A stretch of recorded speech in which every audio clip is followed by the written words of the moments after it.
Hello everybody and welcome to Walk the Talk. My name is Tumi Ramila for those of you who don't know me. If you're new here, hello and welcome, and I hope you do stay. If you're an oldie, hello and welcome back. We are continuing with our segment Falling For, and today we are speaking about falling for friendship. And I thought who better to invite to talk about this than my very close friend Amelia. That's her. And yeah, we're just going to be unpacking friendships, adult friendships, and all friendship dynamics. So without wasting any time, let's get straight into this one. Welcome to Falling For. Welcome. Thank you, Jimmy. And yeah, this is Walk the Talk. I'm so excited to be on and speak about friendship, to kind of like delve into the conversations that we have kind of offline. And you know, adult friendship is one of the things that I'm passionate about because you know, it's very lonely out there. Of course. So yeah, let's get into it. Let's get into it. So the very first question I have for you is, what does friendship mean to you? Okay, so friendship to me is more about a relationship. So I think sometimes we want to make friendship something that is outside of how we would have brothers and sisters. So for me, friendship is like having a brother, having a sister, and loving them and doing things that you would do with your brother and sister. So that's how I see friendship. So it's not something that is totally different, that you go out and you find a relationship and then this person becomes your friend. But I feel like real friendship is an extension of your family. So Yeah, that's sure. how I see friendship. An extension of your family. I love that. I really love that. I'm not going to define I'm not going to give my definition of what I think a friendship is. Okay. Because I think that sums it up very beautifully. An extension of your family. Like I can't add anything to that. Well done, Emilia. The second question is, do you personally find it hard to make friends as an adult? Like, do you find it hard to make friends? I think it's yes and no. I think some friendships happen to you. So there are times where you grow into a friendship without even planning it. Yeah. And I think sometimes intentionally you have to go out and look for friends. Yeah. So depending on the season that you're in, sometimes you're surrounded by people where they could possibly be a great friend, but you have to kind of broach the subject. And other times it's you're doing things together, whether it's a hobby, whether it's at work, whether it's ministry, and you begin to build a friendship. So I think in certain circles, if you have to then begin to intentionally grow friendship, it does become hard. But if you're in an environment where you're doing the same thing and kind of fostering that, that's easier. Yeah. So yes and no. And no. Yeah. Okay. But as adults, we kind of are like fixed in our ways, you know. It's easier when you're younger because, you know, everybody's your friend. Yeah, We get to adult status and we're like, oh no, I only have 5 friends. Yeah. And those other people are not my friends. Yeah. But you get me. Yeah. Because I find it very hard to make friends. Like, I find it really, really hard to make friends. As an adult, I've found it really hard. And I think even as a child, because when I look back and I look at my friendships, like when I was younger, I can legit say I've only had 2 friendships. That is like solid friendships. I had a friendship in primary school and a friendship in high school. Okay, 2 or 3. Yeah, that's it. I've always found it hard to make friends, and as an adult, I find it even harder to make friends.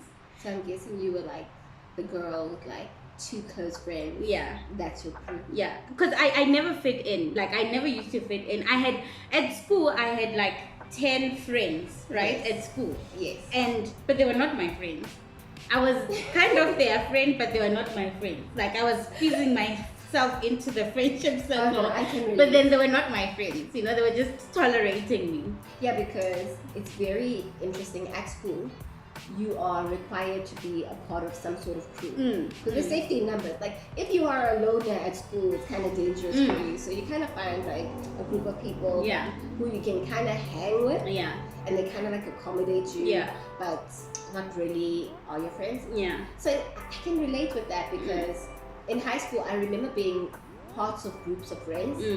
But I remember like specifically having 1 or 2 or 3 good friends where the craziest story is like one of my best friends in primary school. Yeah. We used to fight every day. Oh wow. That makes sense. That sounds like siblings. Yeah, and then every night we were on the phone apologizing to each other. So, like the phone bill would go quite high. Yeah. And it would be like during the day, fighting. At night, I'm so sorry. I'm not gonna do that again. But tomorrow, then it starts all over. Yeah. Yeah. So friendship dynamics. Friendship dynamics. And my next question for you is: what are some of the things that you look for when you're building a friendship with somebody, like now as an adult and back then as a child? I just want us to, balance it out. Yeah, to balance it out. It's a good question, and I think it's just like values. I think a lot of it when I was a child was basically how you're being raised and your upbringing. So depending on what kind of family you're from. So if your family is very liberal, you get to do a lot of things, then you'll probably gravitate to kids that are more like that. Yeah. If you come from a more strict family, for me, it would be those kind of grounding elements. As I grow as an adult, it's interesting because I go and I look for friends who are different from me. So there are friends that have the same values, like we value the same things. So I've got friends that we both love God, we're passionate about God, and then I've got friends who don't want anything to do with God. Sure. But there is something about them and the way that they see the world that helps me grow. Yeah. So it's not necessarily that I put myself in a bucket and said that, okay, my friends are only going to be one type. Because I've realized that, you get an echo chamber of words. So if I am all about one thing and I don't have a friend who just sees the world completely different, it means that I will miss out on their viewpoint. Sure. And I think that is quite important when you have friends. To have friends that see things a little bit different from you. Friends who can actually challenge your viewpoint, challenge you. And what I'm not saying is, if you are a young Christian out there, go and just have unbelieving friends. Yeah. You do need some grounded friends. And when I'm talking about friends, there are different types of friends. Yeah. You've got your inner circle friends who you pray with, friends who you walk through the darkest of darks for. And then those are like your immediate family. Like you have siblings, those are your brother, your sister, the ones that you're going through the trenches with. And then you've got your friends who are like your cousins. Like acquaintances. Yes. Yeah. So there are people that are in your life for a specific reason and you spend time with them and you joke and you're jovial, or you've got friends that are for a specific purpose. I have friends just for laughing. I don't know if other people have that, but I have friends that I will talk to just to laugh. Yeah, I hear that because I think sometimes what makes adult friendships not to work is we look for everything in one person. True. Yeah, we look for, I want you to be my friend that I laugh with, my friend that I cry with, my friend that I do everything with. We're looking for everything in one person. And I sometimes think that's like unfair. I mean, the same way your partner, your spouse, whoever can't be everything for you, I don't think your friend can be everything for you.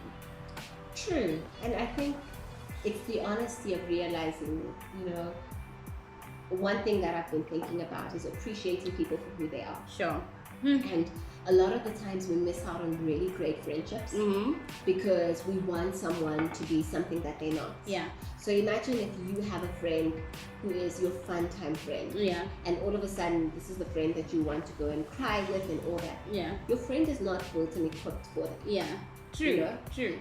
To them, we are having fun, we are jokes. Yeah. And sometimes, instead of appreciating that this is your fun time friend, you could lose out on that friendship saying that this friend didn't cry with me, this friend didn't do that. But this is your fun time friend. And it's not to say that your friendships won't develop and grow, but it's about appreciating everybody in your life and what role that they play. I mean, your brother doesn't play the same role as your sister. Exactly. And if they did, it would be rather annoying. Yeah. Yeah. One brother, one sister is enough. Yeah. So you would know about yes, I have a brother, I have a sister, it's enough. I hear you. And like you're making a very valid point, because I remember being in this 7-year friendship with this person, and our friendship was about the deep things, but more about navigating through our teenage years and just figuring things out in a fun way, going out and doing things. And as I got older, I expected her to be, I thought she was my best friend, and I thought the term best friend meant that she needs to be everything for me. And I think we both got to a point whereby we didn't understand each other, and she got to a point of saying, I actually don't think we should continue this friendship, right? And it hurt me. It was like, yeah, it was the first time somebody had broken up with me as a friend, and I was hurt. But now in hindsight, I see that I expected her to be someone she was not. I didn't accept her for who she was. At that time, she couldn't handle the fact that I was coming to her with my problems. She couldn't. And that's okay. That should have been okay, right? But I wanted her to understand that I'm going through this and I need you here. But she couldn't. She didn't have the capacity at the time. I didn't understand. And she didn't want to be in that situation. And I feel like she respected herself enough and me to say, you know what? This is toxic for both of us. And she removed herself from that situation. It was hurtful at the time, but now in hindsight, I can see where she was coming from. Yeah. That's maturity right there. Yeah. It takes some sort of maturity to say, this friendship doesn't serve me. And, especially with friendships, we're talking about like adult friendships. Can we give people grace to have seasons in their lives? Like, just because someone is busy right now doesn't mean that they don't want to be your friend. Yep. Like, yeah. You get newly married and then all of a sudden, no, she doesn't want to be my friend anymore. Because she's married. Oh, no, she just doesn't want to hang. Yeah. And not understanding the season that someone's in. Yeah. Which means that you're just kind of like write people off like, oh no, especially for like single, like it's a real thing. So I'm single. I have a lot of married friends. Married friends. And it's such a different way of interacting in relationships when you are single than when you are married. Because people say you're single, you've got all this time. Yes, I do have time, but I don't have time to waste. Yeah. I've got other things I want to do. Yeah. Okay. So my next question for you is: do you think we value romantic relationships more than we value friendships? It's a hard one, but I'm gonna say yes. Unpack that. Yeah, because people will ghost you for their partners. Let's just be honest out there. There are friends out there who are still mourning for their friends that they had before they got married. And some people are culprits of this. Yeah. Some people are victims of this. But I think there's no proper transition because when you are married and you marry a person, that person becomes your best friend. So sometimes what people don't get, like for me, I've been through friendships where my very close friend gets married. Yeah. And for them, sometimes it's kind of like a destabilizer because of the way that I honor marriage. Is I would take a back seat and say, okay, fine.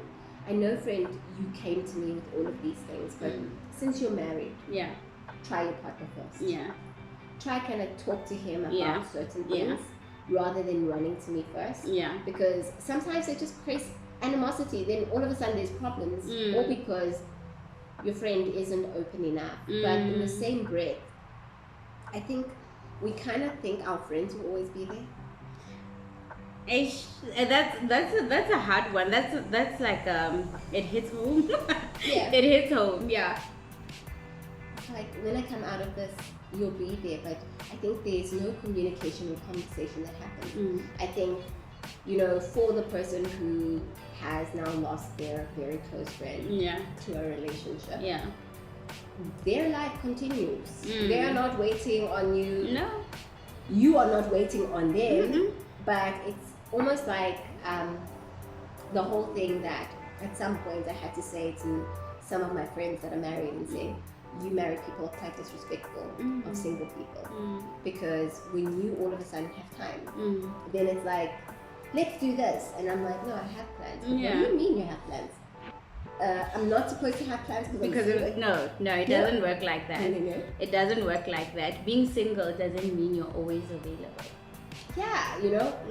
Even if I am on the couch watching something, I am unavailable to do anything else other than what I have said to do. Exactly. It's called self-value. Yeah. Absolutely.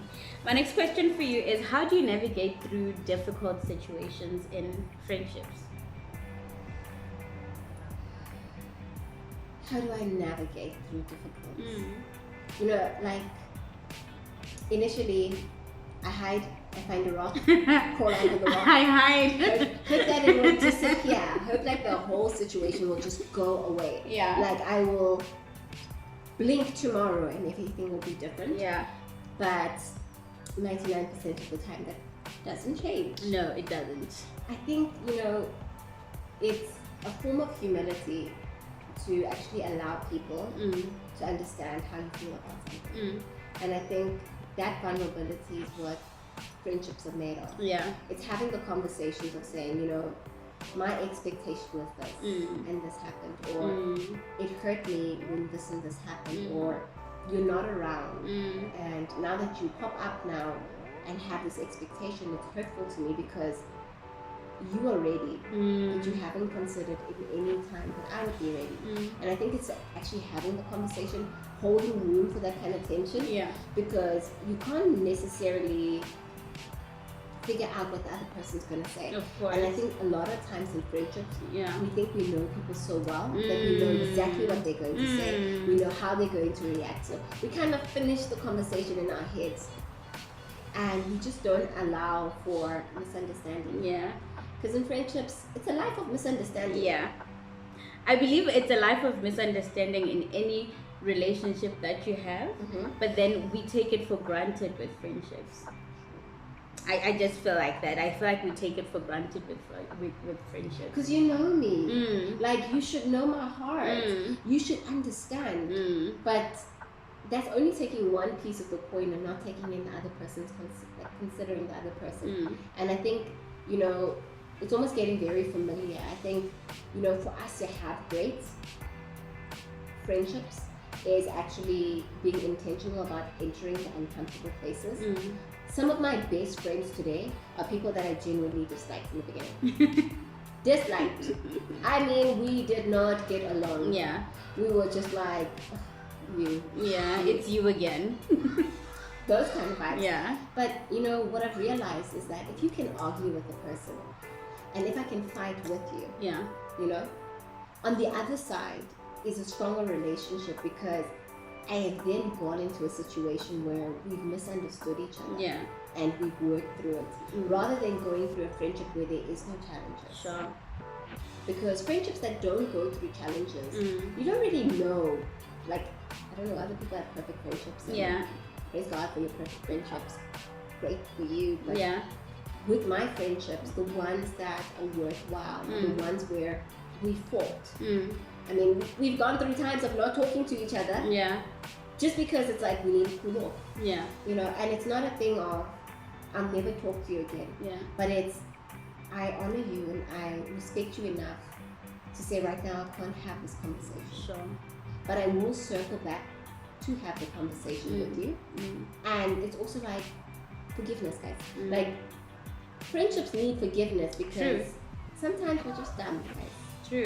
We're just a bit off. You kind of like make decisions unknowingly, and it just ends up hurting the other person, and it's really unintentional. True. Wow. Okay, that was a lot. That was a lot to It take was. in. So my next question for you is, what is your take on friendship and money? Sorry, I didn't hear that question.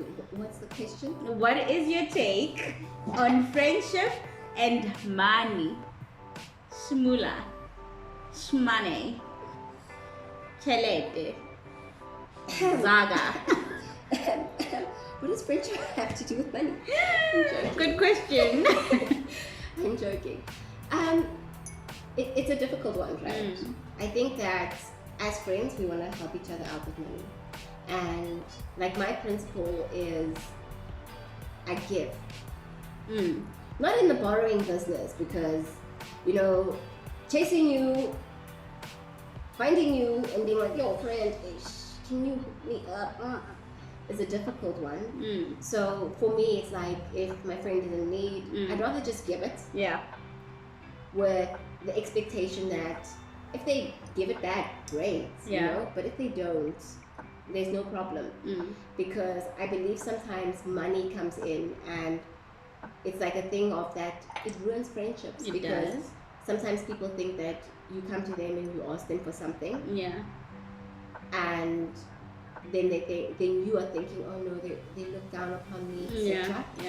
And then the other side is like, I sometimes think as friends, sometimes we have too much pride to ask for money.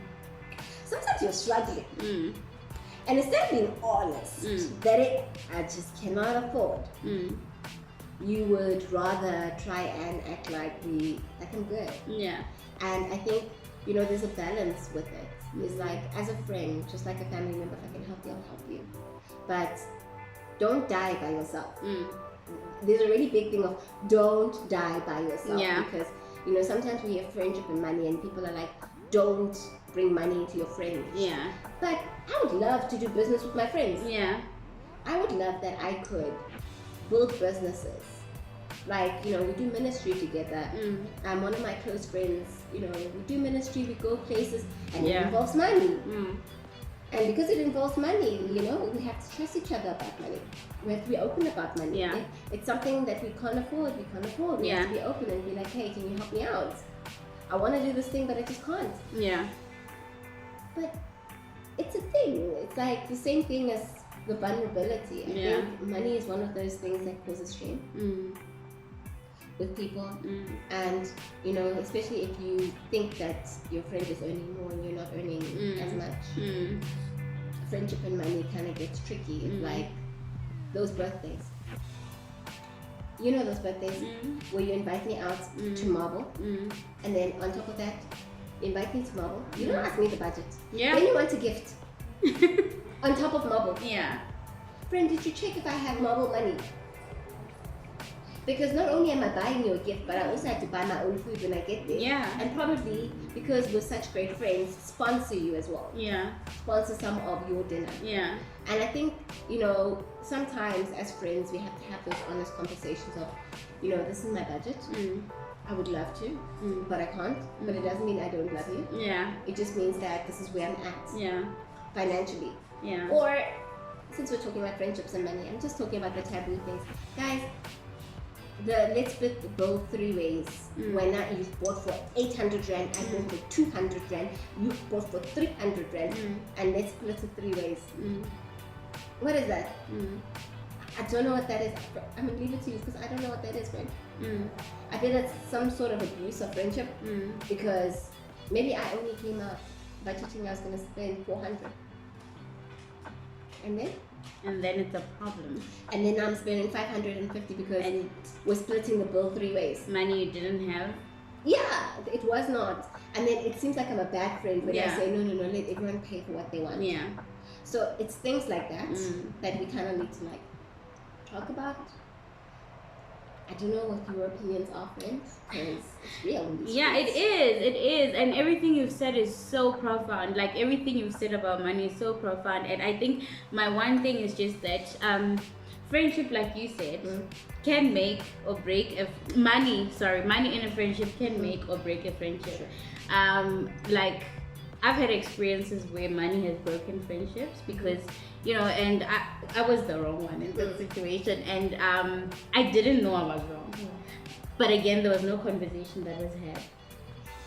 You know, it was just a sort of an expectation thing. Oh, okay, I expect that you'll do this, I expect that you'll do that. I was wrong, yes, but then I didn't know that I was wrong at the time. And had somebody said to me, we don't do things like this, or this is hurting our friendship, I think that friendship would have worked. Because I would have known what my wrong was. Sometimes you don't know what you don't know.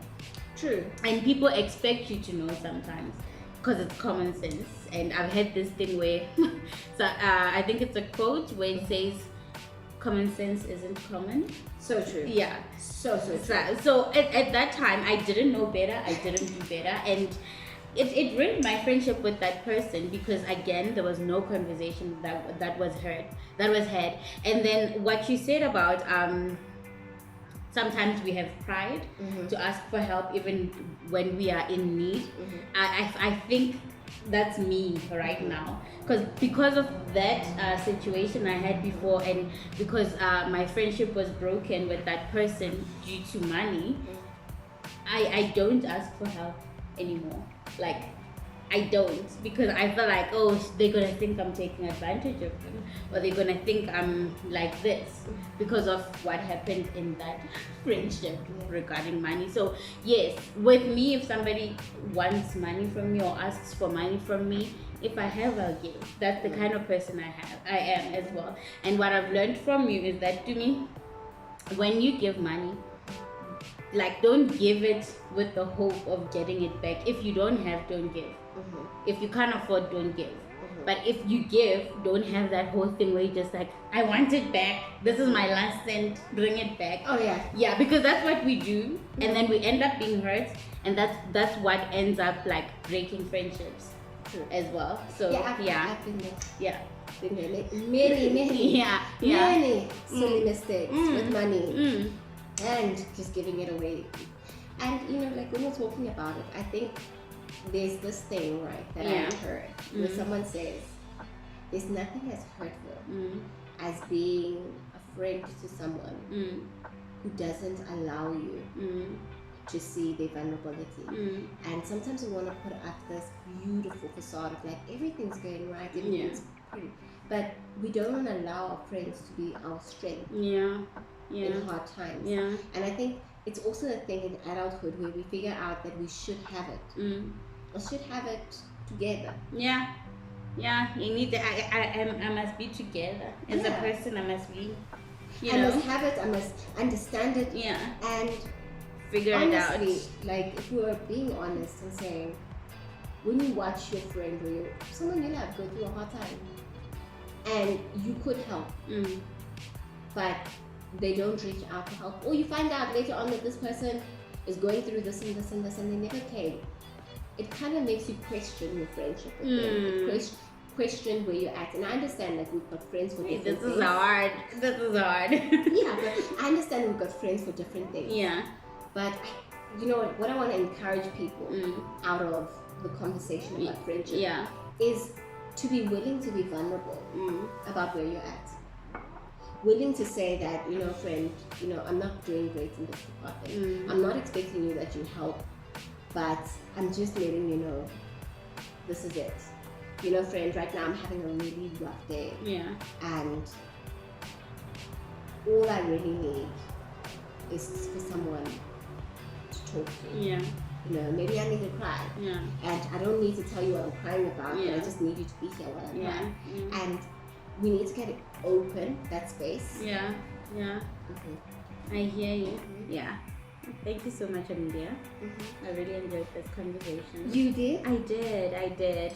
And I think it's gonna be cut into two. I think it's gonna be two-parted. And that's how important this conversation is to me, because not only have I personally struggled to make friendships, but I've been seeing a lot of like content out there about friendships, and I thought, this is interesting. Maybe it's time to talk about this, and I'm glad I did that with you. I'm so glad, because it's a thing out there. Apparently, we are the lonely generation. Like the friendless generation. And I think it's not really that we're lonely. Because we're lonely because we just don't step out. And I think as soon as you take away the barriers of trying to get out there and meet people and just go do stuff. COVID is over. You're not stuck in home. Do stuff, meet people, go out, go to events, do things that you enjoy. You're gonna meet people who are on the same journey as you. And as they say, teenager. Wow, that's my name, teenager. Yes, teenager. It has been wonderful to have this chat with you. We'll definitely still be talking about friendship because to us, it's important. It is 100%.